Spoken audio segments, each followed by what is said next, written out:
The palace did not tremble because of shouting. It trembled because of one quiet signature. Behind closed doors, Princess Anne placed her name beneath a formal statement of support for Catherine, confirming that she would stand with the Princess of Wales in the growing palace war against Camilla's influence. By the time Camilla heard it, the message had already moved through the royal household like fire through silk. Before we go deeper into what this really means for the royal family, make sure to subscribe so you don't miss a single update. Catherine held the page with both hands, and for a moment, she could not speak. The words were simple.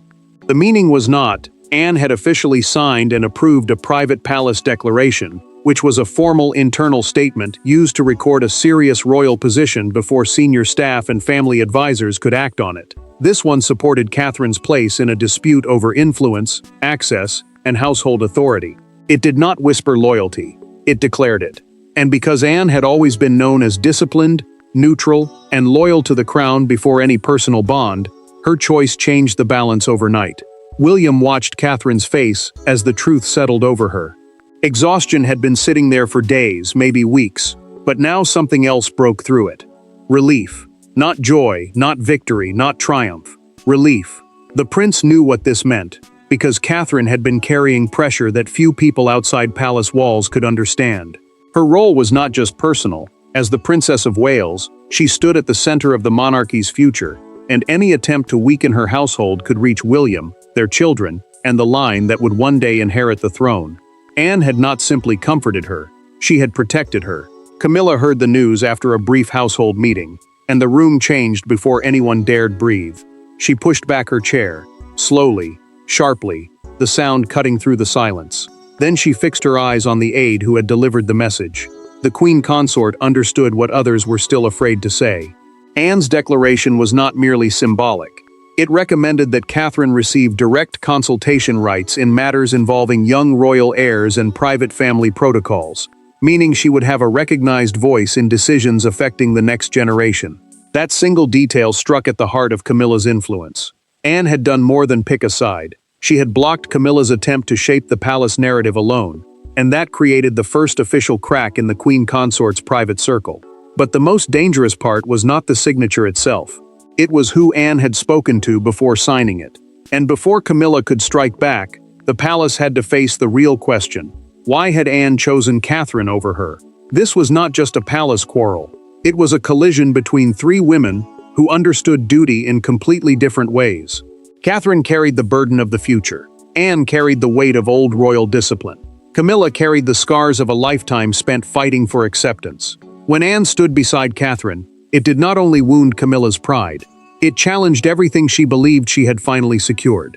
Catherine folded Anne's handwritten note and pressed it beneath her palm, fighting the tears rising in front of William.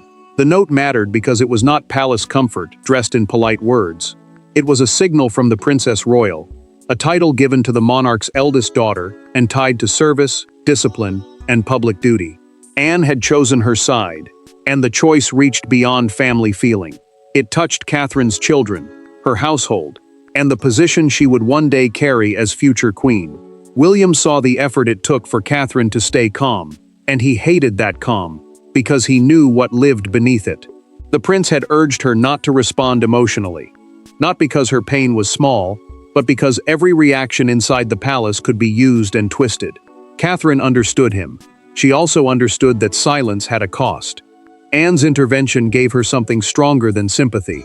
It gave her protection, and protection royal walls meant power. Camilla sat alone after the news, angry enough to harden her jaw, wounded enough not to call anyone in. Anne's rejection felt like more than disagreement. It felt like judgment, written in palace language and sealed with royal discipline. The queen consort had spent years believing endurance would finally become acceptance, and acceptance would become influence. Now Anne had drawn a line across that belief. Behind closed doors, the wound was raw. Charles felt the pressure closing around him before anyone said his name. The king was loyal to his wife, but he also knew Anne's instincts were rarely reckless. His sister did not move for gossip. She did not attach herself to emotional storms. When Anne acted, courtiers listened, because she treated monarchy as duty before comfort. Anne had not revealed her reasoning in a public speech. She made it clear through a documented private note to Catherine, and a recorded briefing with senior household advisors, where she explained that personal rivalry could not be allowed to weaken the future line. Yet the alliance did not appear out of nowhere. It was born from one moment everyone tried to bury. To understand why Anne finally moved, the story must go back to the incident that turned quiet discomfort into open palace war. The breaking point came weeks earlier, not in a public speech or a grand announcement, but during a private rehearsal for a royal youth patronage ceremony at Windsor.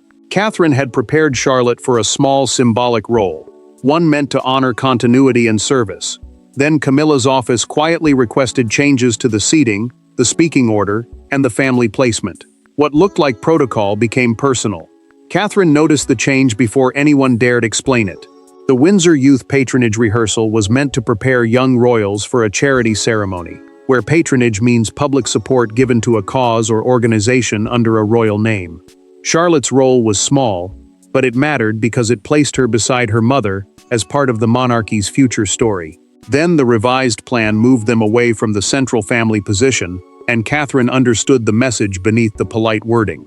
William saw her face tighten, but the prince said nothing in the room. Catherine stayed composed because Charlotte was nearby, and the future queen refused to let her daughter sense the full weight of the insult. The change was framed as senior precedence, which simply means the order of importance used to decide where royals sit, stand, or speak during official moments. Yet this was not only about order, it was about visibility. It was about who the palace wanted seen. Camilla's household had presented the request as routine, but the queen consort's fingerprints seemed to sit on every careful adjustment. Catherine removed her gloves afterward, slowly, and placed them on a side table, as if setting down the last piece of patience she had left. Then she turned to William and told him she would not let Charlotte become a pawn in anyone's private battle. The prince did not answer quickly. He knew the words had crossed a line they could never uncross. Anne learned about the rehearsal through a senior aide's documented account, and the account left her quietly furious. She did not rage over a seating chart. She became angry because a child had been pulled into adult rivalry. Anne asked to see the revised protocol sheet herself, meaning the official plan that tells staff where each royal should be placed and how the ceremony should flow. When she read the margin notes, her expression changed.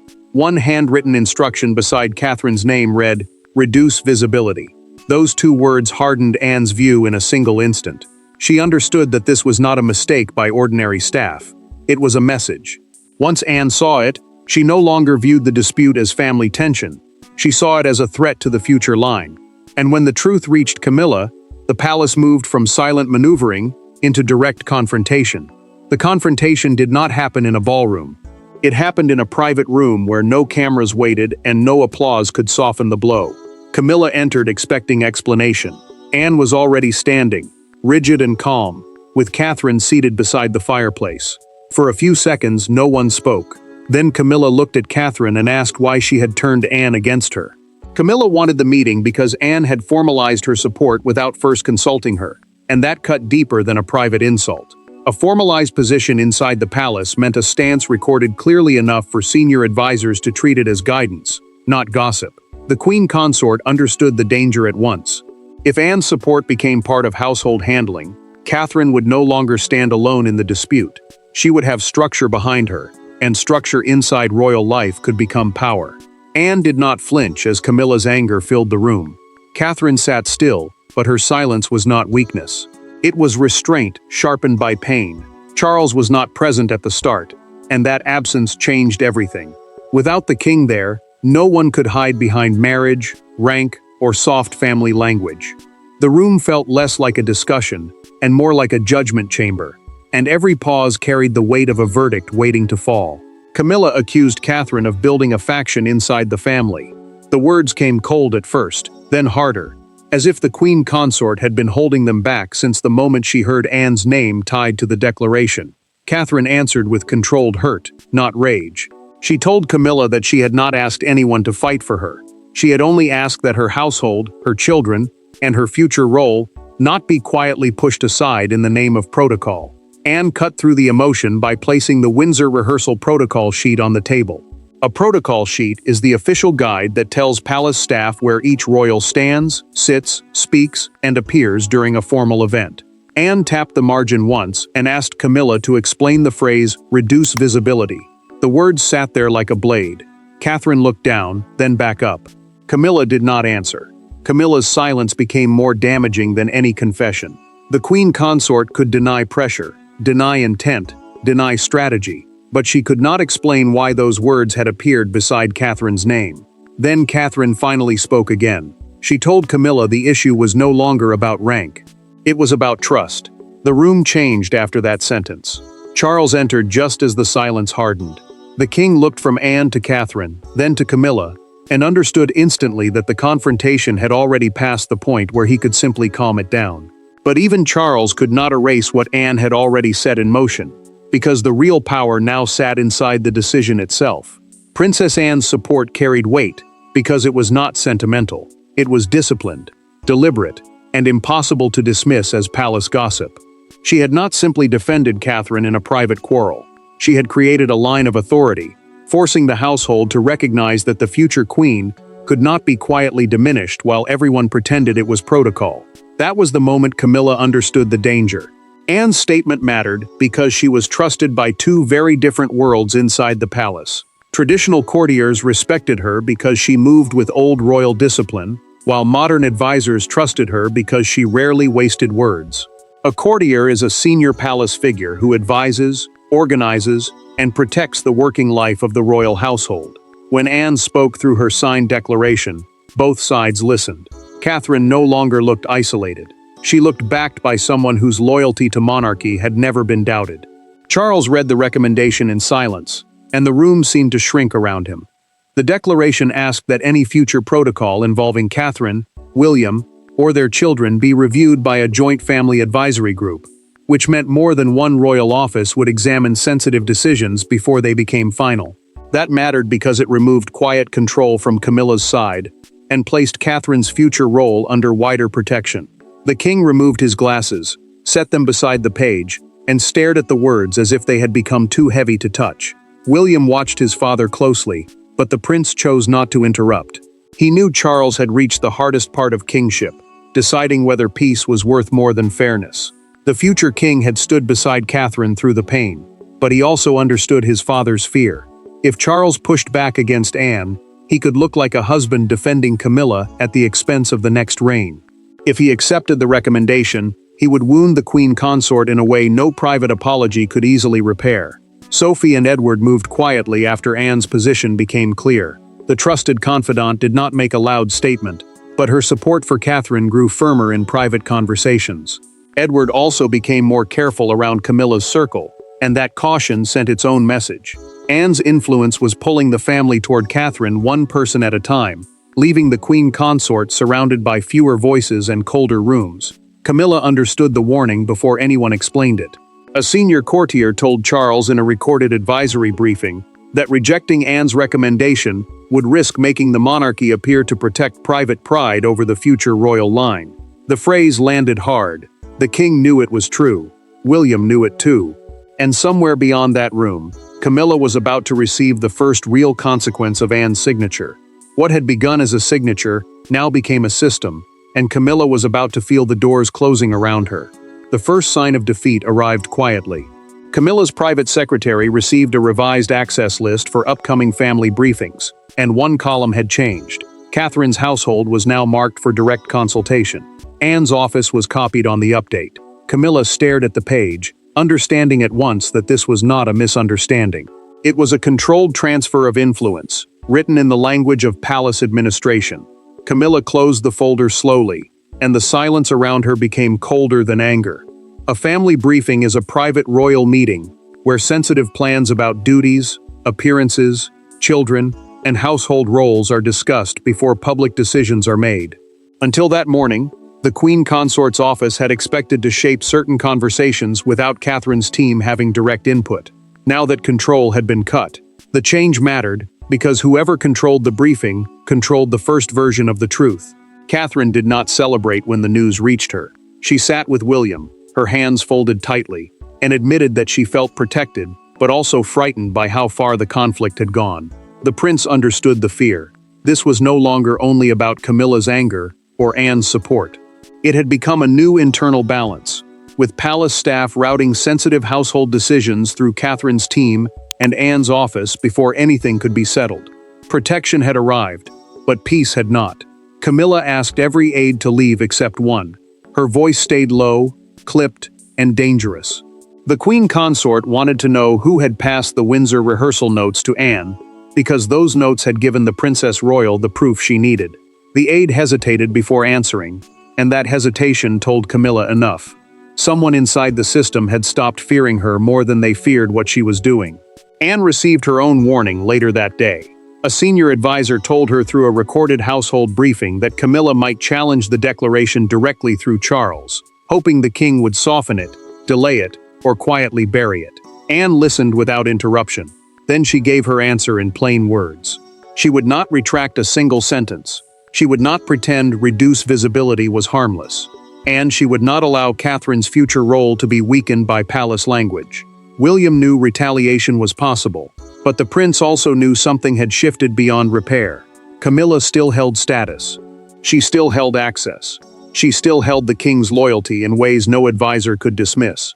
But she no longer held the room alone.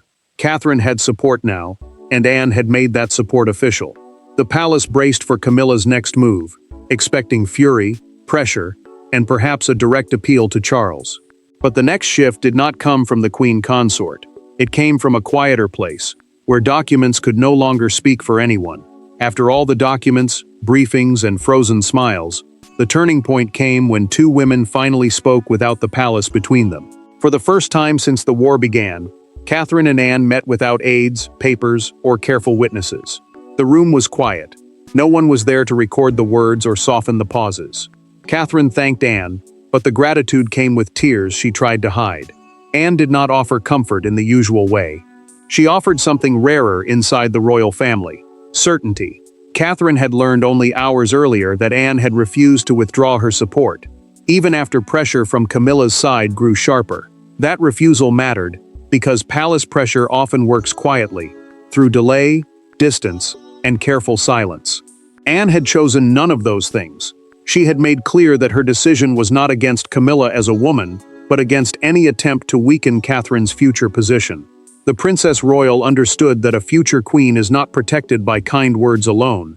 She is protected when the family treats her role as untouchable. Anne watched Catherine struggle to keep her composure, and the older woman did not rush to fill the silence. Catherine finally admitted that the Windsor rehearsal had hurt most because Charlotte had noticed the change. The child had asked whether she had done something wrong. Those words landed harder than any protocol sheet, because they stripped the palace war of all its grand language. This was no longer about rank, influence, or seating. It was about a young girl wondering why adults had moved her away. Anne's expression changed when she heard that. The calm sharpened. The sorrow became discipline. She told Catherine that children must never be made to carry adult ambition, and in that moment, her choice became fully clear. Anne had not stepped in for drama. She had stepped in because the monarchy had crossed a line that touched the next generation. Catherine listened, and for the first time in days, she did not look alone. Anne then revealed, through a private recorded account later shared with trusted household advisors, that she had once watched similar palace tactics damage another generation. She did not name every wound, but she did not need to. The meaning was clear. Silence had protected comfort before. Silence had allowed pain to spread behind polished doors. This time, Anne refused to let old mistakes dress themselves as tradition. Catherine understood then that Anne's support was not temporary protection. It was a public-private inheritance of trust, passed from one royal woman to another. Camilla could challenge documents. She could question motives. But she could not easily break that bond. And when the palace learned that Anne and Catherine had spoken alone, the story could no longer stay hidden. By morning, the private alliance had become a public symbol, and the outside world finally saw what the palace had tried to keep hidden. The image that captured the nation was not a photograph from inside the palace. It was a newspaper front page outside a London kiosk at dawn. The headline read, "Anne backs Catherine." Beneath it, a split image showed Catherine calm but pale, Camilla tight-faced, and Anne walking alone, with the hard expression of someone who had chosen duty over comfort. Suddenly, the palace war belonged to everyone. Britain woke to a story the palace had tried to keep behind closed doors. Major newspapers framed Anne's support as the clearest royal power shift in years. And that mattered because the monarchy depends on appearing united, even when private rooms are cracking. A united front means the royal family presents one calm public image, so people do not see the arguments underneath. But this time, the front had split. Catherine was no longer being described as isolated. She was being described as protected. Broadcasters seized on the emotional meaning before the palace could control it. One morning host called Anne's choice a rare royal line in the sand, explaining that the Princess Royal had not simply defended Catherine, she had made Camilla's influence look questionable.